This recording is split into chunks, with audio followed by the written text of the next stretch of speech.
નમસ્કાર દર્શક મિત્રો, અમારી થર્ડ આઈ એક્સપ્રેસ ચેનલને લાઇક કરો, શેર કરો, સબસ્ક્રાઇબ કરો. જોતા રહો સમાચાર. મહાત્મા ગાંધીની વાર્ષિક 30મી જાન્યુઆરી 1-2 મિનિટનું મૌન વક્તવ્ય શ્રી ભટુરભાઈ ટન શીઠળિયા કેન્દ્રવતી ઝાડા. News reporter Ashwin Patadia Talaja. આજના દિવસે 30મી જાન્યુઆરી 1949ના રોજ એમની ગોળી મારી અને પૂજ્ય બાપુની હત્યા કરી દેવામાં આવી. તમે ગાંધીજીના જીવન વિશે ઘણું જાણો છો, પણ એમનું જીવન નાનપણમાં આપણી જેવું સામાન્ય હતું. પોરબંદરમાં પિતા કરમચંદ ગાંધીને ત્યાં માતા પુતળીબાઈની કુખે 2 ઓક્ટોબર 1869માં એમનો જન્મ થયો. એમના પિતા એ પોરબંદરના દિવાન હતા.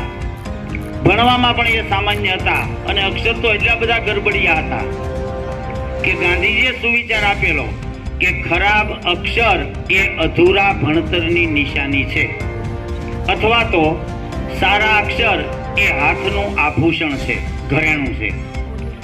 તો એ મહાત્મા ગાંધી પછી તો આગળ જતા એ પોરબંદરમાં, રાજકોટમાં, ભાવનગરની શામળદાસ કોલેજમાં અને બેરિસ્ટર એટલે કે વકીલનું ભણવા એ ઇંગ્લેન્ડ ગયા. પણ એ વખતે આપણે ત્યાં ઇંગ્લેન્ડના અંગ્રેજોનું શાસન હતું અને એના દેશમાં એ વિલાયત ભણવા ગયા. પણ પરિસ્થિતિ એવી એ વખતની, આપણામાં શિક્ષણનો અભાવ, વહેમો, રૂઢિઓ, જૂની પરંપરા, અસ્પૃશ્યતા એટલે કે આભડછેડ, એ બધું એટલું બધું હતું કે એ વખતે કોઈ દરિયો ખેડી દરિયા પાર જઈ અને પરદેશ જાય તો એને વટલાઈ ગયેલો સમજતા. એટલે દરિયામાં મુસાફરી કરીને પરદેશ જવું એ સારું મનાતું નહીં. એટલે ગાંધીજીને એના વણિક પરિવારે નાટ બાર મૂક્યા. ભણવા ગયા ત્યારે ઇંગ્લેન્ડ, બેરિસ્ટર બન્યા, વકીલ. પછી તો અહીંયા આવીને એનું પ્રાયશ્ચિત કર્યું, નદીમાં નાહ્યા, પછી એને પાછા લીધા. પણ એ વકીલ થઈને આવ્યા, બહુ સારું ભણ્યા, એટલે એમને કામ પણ ઘણું હતું. એમાં એક કેસ લડવા એ આફ્રિકા ગયા, કોઈ વેપારી પેઢીનો કેસ લડવા. અને ત્યાં પણ આપણી જેમ જ અંગ્રેજોનું રાજ્ય હતું, ઇંગ્લેન્ડના અંગ્રેજોનું. અને ત્યાં આફ્રિકાના કાળા આપસી અને ઇંગ્લેન્ડના ગોરા લોકો, અંગ્રેજો, એની વચ્ચે બહુ ભેદ રાખવામાં આવતો. ગાંધીજીને પણ એનો સામનો કરવો પડ્યો અને ગાંધીજીને અલગ ડબ્બામાં બેસાડ્યા. ફર્સ્ટ ક્લાસ ડબ્બાની ટિકિટ લીધી અને થર્ડ ક્લાસ ડબ્બામાં બેસાડ્યા. અને એના માટે પહેલી વાર એમણે સત્યાગ્રહ આફ્રિકાની ધરતીમાંથી કર્યો. પછી 1915માં ભારત પાછા ફર્યા, આખા દેશમાં પરિભ્રમણ કર્યું, જોયું અક્ષરતા, ખોટા વહેમો, લોકો બહુ ગરીબ, સ્વચ્છતાનો અભાવ બિલકુલ, અને આભડછેટનો તો પાર નહીં, અને અંગ્રેજોનું શાસન ઉપરથી. એ આખા ભારતની પરિભ્રમણ કરી અને બધું સમજ્યા. અને એ કામ પછી એમણે ઉપાડ્યું. અને ઉપાડ્યું તો એવું ઉપાડ્યું, પાછું અહિંસક આંદોલન. કેવું? અહિંસક, શસ્ત્રો વગર લડવાનું. એ તો એમ કહેતા કે કોઈ તમને જમણા ગાલે તમાચો મારે તો એને સામો પ્રતિકાર નહીં કરવાનો, બે ની છોડી દેવાના, તમારો ડાબો ગાલ ખરો. અને એ એને પોતાના જીવનમાં ઉતાર્યું પણ. એટલે સત્ય અને અહિંસાના માર્ગ ઉપર એમણે અંગ્રેજો સામે આઝાદીનું છે એ આંદોલન ચલાવ્યું.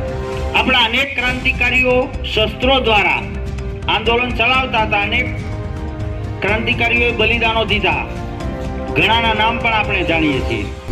પણ ગાંધીજીના અહિંસક આંદોલન, સરદાર વલ્લભભાઈ પટેલ, જવાહરલાલ નહેરુ, એનો પણ સહકાર, અને છેવટે આપણને 15મી ઓગસ્ટ 1947ના રોજ આઝાદી મળી.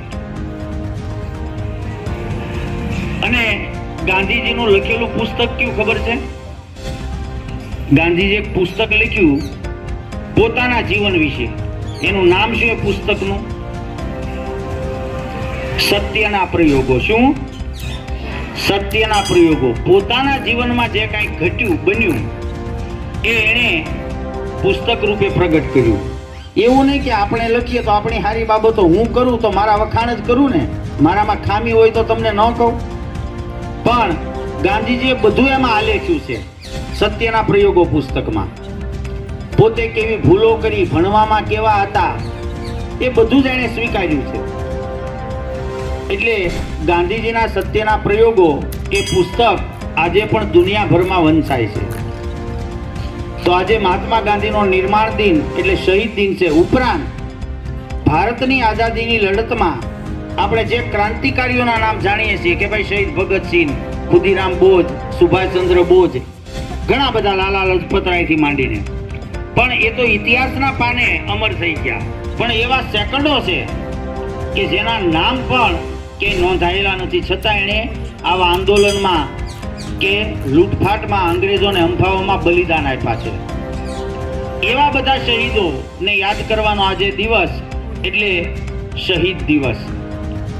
અને આપણે સૌ એ શહીદ દિવસના માનમાં પૂજ્ય મહાત્મા ગાંધી અને આપણા ક્રાંતિવીરોના યાદમાં આપણે 2 મિનિટનું મૌન પાળશું. બધા ટટ્ટાર બેસો, હાથ ખોળામાં રાખો, આંખો બંધ, અને જ્યારે ઓમકાર નાદ કરવામાં આવે ત્યારથી આપણું મૌન શરૂ થશે અને ઓમ શાંતિ શાંતિ સાથે પૂરું થશે.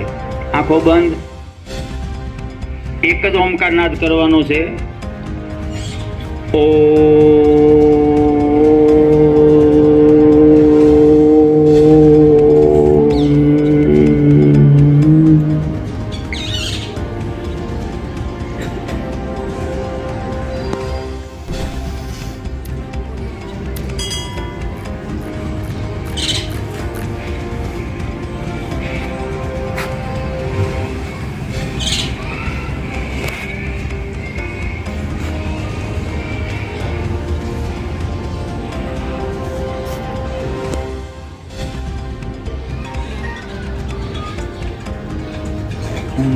શાંતિ શાંતિ શાંતિ.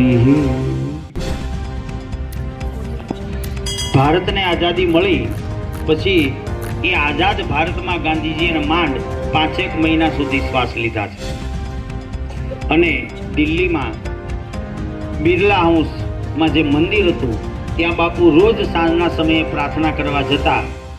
એ પ્રાર્થના કરવા જતી વખતે એક નાથુરામ ગોડસે નામના માણસે એમને પગે લાગીને પછી પોતાની પાસે છુપાવેલી રિવોલ્વરમાંથી 3 ગોળી મારી અને બાપુની હત્યા કરી દીધી.